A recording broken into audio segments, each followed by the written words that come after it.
So, you want to be a CNA? That's great. The CNA field is booming and is only expected to grow. There's a lot of long-term career potential, like becoming an LPN, RN, or nurse practitioner. So how do you get started? Hi, I'm Anissa, and I'm a new YouTuber, and I'm becoming a CNA, or Certified Nursing Assistant, / LNA, Licensed Nursing Assistant. They're kind of the same thing. And I talk about personal finance mostly, but I'm gonna start talking about my career journey as well.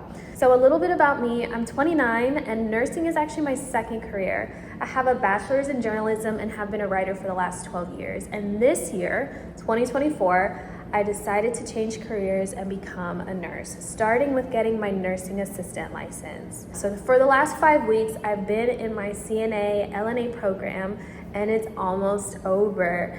It's crazy, it's gone by so fast.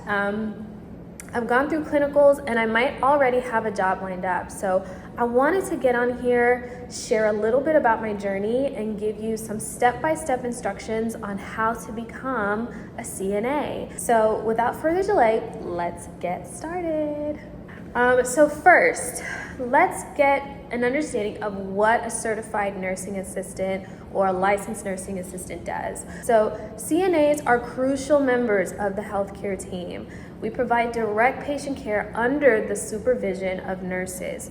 So CNAs assist with daily activities like bathing, feeding, mobility, while also monitoring patient vital signs, reporting changes to the nurse, and those kind of tasks. In some situations, CNAs even do catheters. So it depends on what your facility requires of you, but those are the general expectations. My state, which I live in Arizona, they require 40 hours of clinicals, and I got to see a lot of this firsthand. The CNAs I saw and shadowed had the most patient contact of anyone in the rehab facility where I was doing my clinicals. So you're gonna be interacting with people in their most vulnerable position on a regular basis. And you have to move fast because you're gonna have several patients assigned to you at a time. So just keep all of this in mind as you pursue your education and as you decide where exactly do I want to go with my career, because there's a lot of potential and a lot of diversity just within nursing assisting. So let's talk about what you need to become a CNA. So requirements are going to vary by state, but typically you're going to need a high school diploma or GED. Some programs may also require prerequisites like a CPR certification, a criminal background check.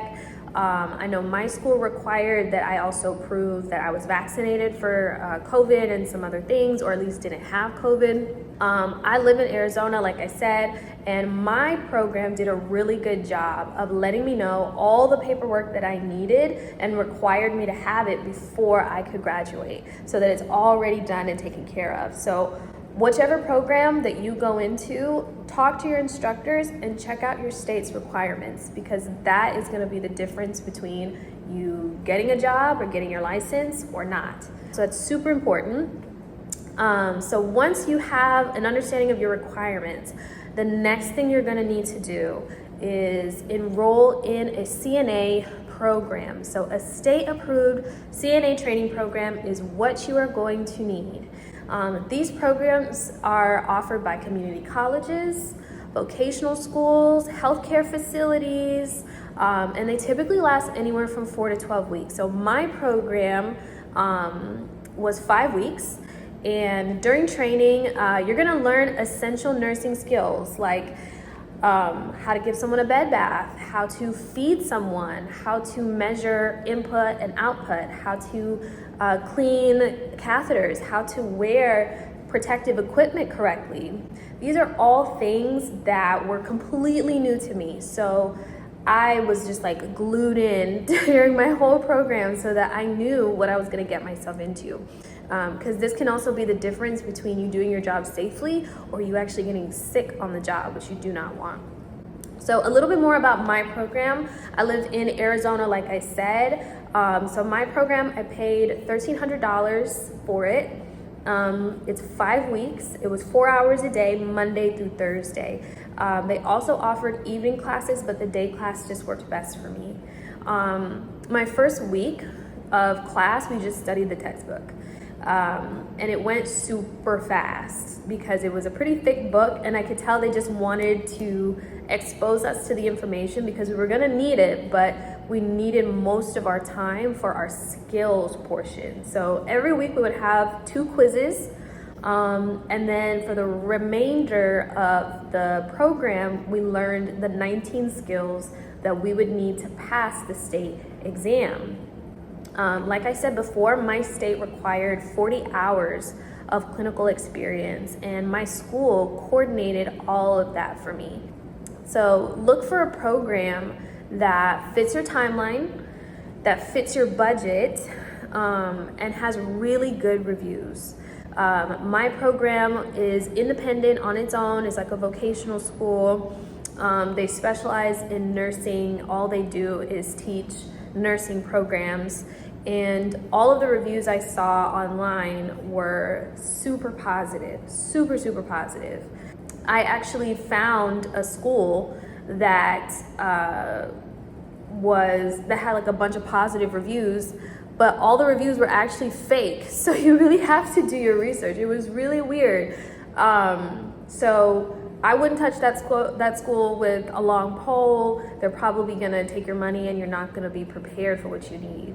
But I'm really happy with my school. And there are a lot of other schools that are great out there too, all across the United States. You just gotta do your research.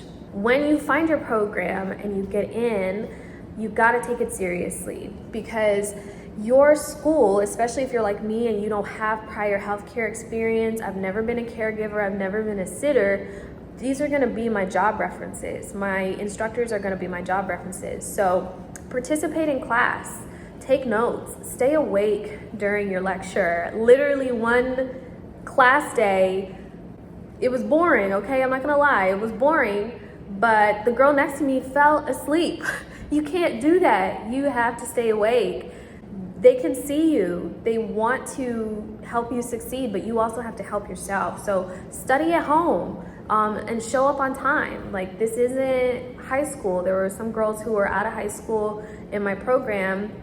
They're not required to pass you. This is not No Child Left Behind. This is the real world. And if you want this, you've got to put in the work to have it. So that's just a little PSA, you could say, to take this seriously if this is really what you want.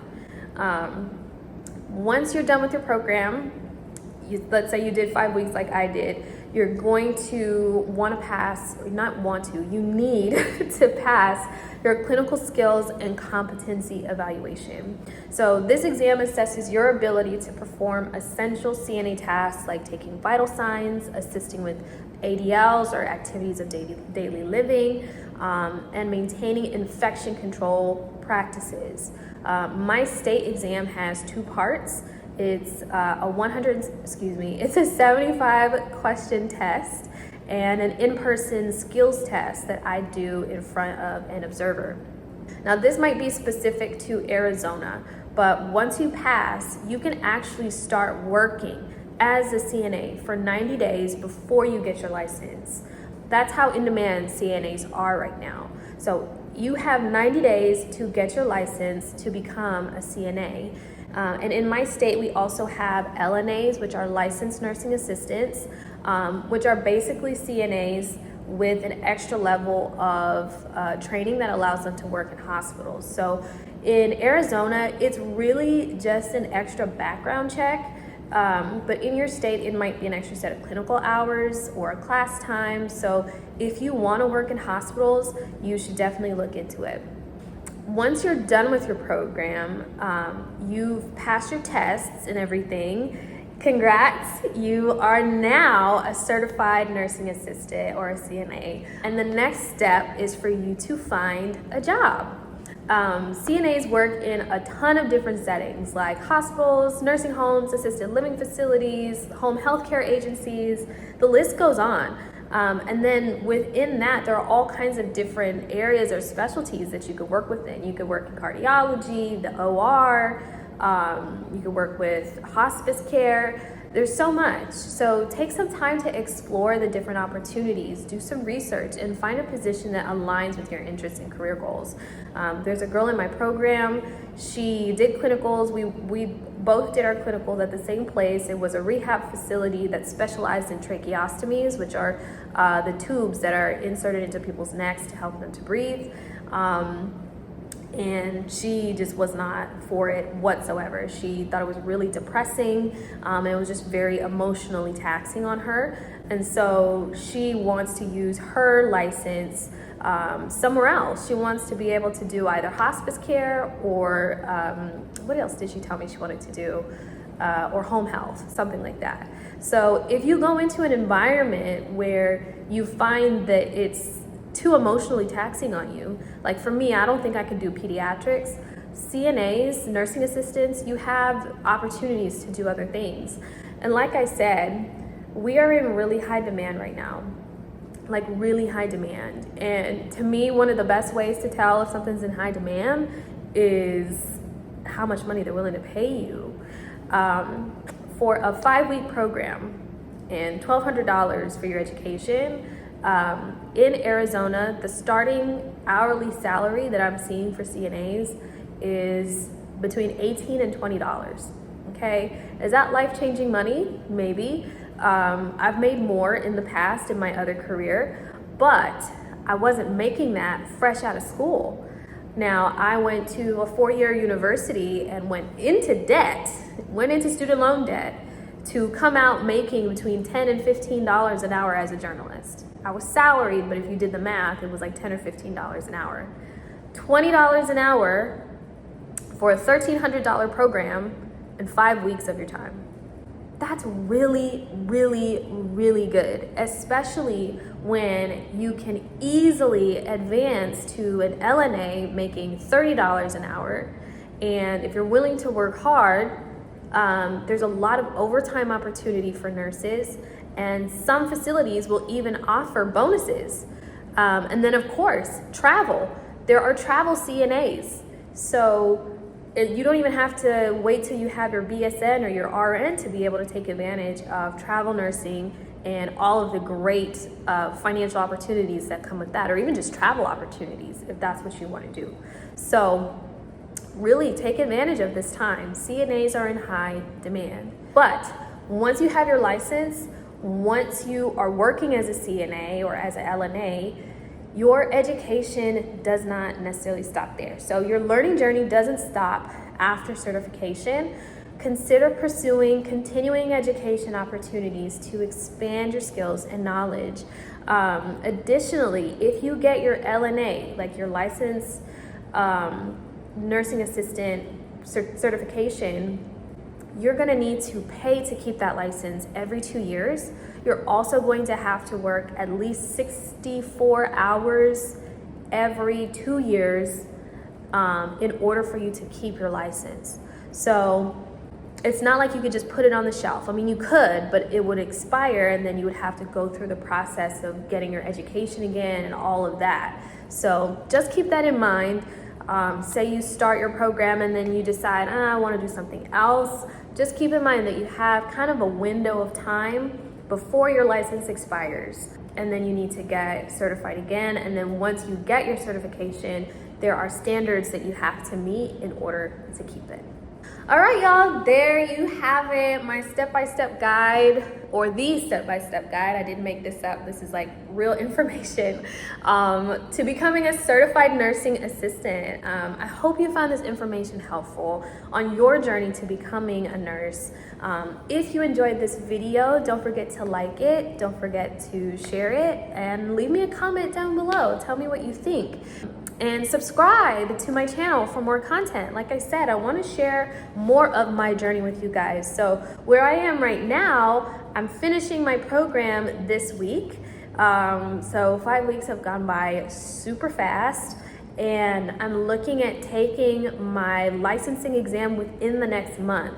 So the way it works in Arizona and maybe in other states too is the state sets specific dates and locations where you can test, and you've got to make that work. So They've got some dates this month, so I'm wanting to take it as soon as possible. And when I do, I want to make another video and tell you guys all about it.